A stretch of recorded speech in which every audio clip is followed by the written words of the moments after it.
Hey everyone, and welcome back to the Law Student's Notebook. In October 2025, the Philippines and Canada inked a brand new Defense Cooperation Pact. Both governments celebrated it as a major step forward for regional security and strengthening military capabilities. But for us law students, and anyone interested in how our country works, the real questions go much deeper.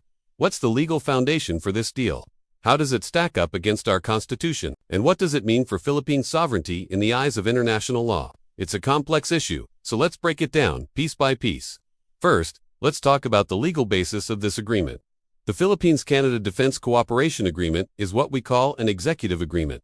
Think of it as a binding deal made by the President's office, the executive branch that doesn't need the Senate's approval. This is different from a treaty. According to Article 7, Section 21 of our 1987 Constitution, treaties and major international agreements need a two-thirds vote from the Senate to become official.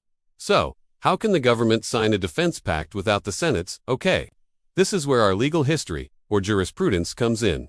Key Supreme Court cases like Bayan v. Zamora in 2000 and Sagazag v. Executive Secretary in 2016 have clarified this. The court recognized that not every single agreement with another country needs to go through the lengthy Senate ratification process. An executive agreement is considered valid and constitutional if it's as simply putting into action an existing law or a pre-approved government policy. It can also cover routine matters that don't change our current laws or create brand new, heavy obligations for the country. So if this new pact with Canada focuses on things like joint military training exercises, sharing logistics, and exchanging information, very similar to what is already outlined in frameworks like our defense cooperation with the United States, then it neatly fits into the category of an executive agreement.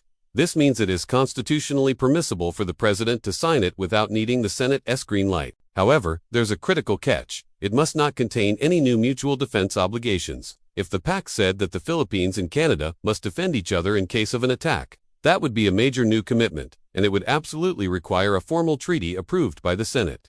So, the devil is truly in the details of the agreement's text. Now, let's dive into the constitutional implications, because this is where things get really interesting. While the President is our chief architect of foreign policy, that power isn't absolute.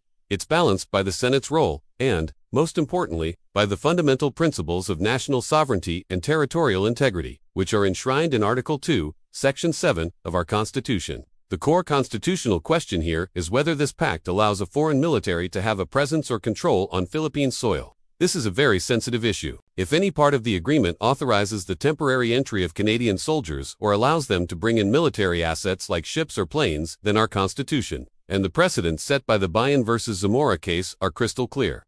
It must be covered by a treaty that has been properly reviewed and approved by the Senate. This is exactly why we have the Visiting Forces Agreement, or VFA, with the United States. That agreement went through the full Senate ratification process precisely because it involves foreign troops on our territory. Therefore, we have to scrutinize every single clause of this new Canada Pact. Does it hint at giving Canada basing rights? Does it authorize joint military exercises to be held within the Philippines?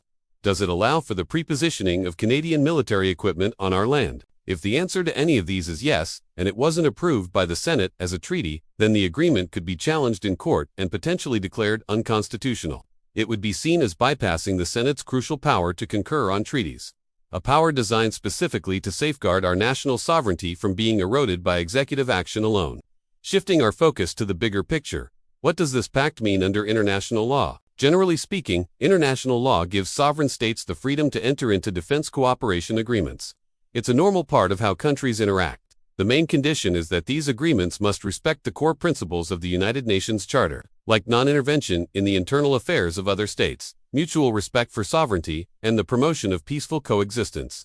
This pact with Canada can definitely be seen in a positive light. It can enhance collective security, making the region safer. It can also be a vehicle for capacity building in crucial areas like disaster response, cybersecurity, and maritime domain awareness, all of which are perfectly consistent with international norms and benefit everyone. However, we can't ignore the geopolitical context. An agreement like this will inevitably alter the strategic dynamics in the Indo-Pacific, especially with the ongoing tensions in the West Philippine Sea. By strengthening its defense ties with Canada, a prominent member of NATO, the Philippines is sending a clear signal. It's pursuing a broader diplomatic strategy that some analysts call instead of relying solely on traditional allies like the United States, the Philippines is actively diversifying its partnerships. This move builds a wider network of friendly nations, giving the country more flexibility and options in navigating the complex and often turbulent waters of international relations. It's a strategic hedge, ensuring we're not putting all our eggs in one basket. So, to wrap it all up, the Philippines-Canada Defense Pact is legally sound, but only if it's carefully structured as an executive agreement. It must align with our existing defense policies and, crucially, avoid introducing new mutual defense commitments that would require it to be a treaty. At the same time, this pact demands constitutional vigilance from all of us. Any provision that involves foreign military deployment or gives access to bases on our soil must, without exception, go through the Senate's treaty concurrence process to uphold our national sovereignty. For law students and engaged citizens, this pact is more than just a headline about geopolitics. It's a living case study that highlights the delicate balance between executive power and legislative oversight, and it perfectly illustrates the complex interplay between our domestic laws and our international commitments.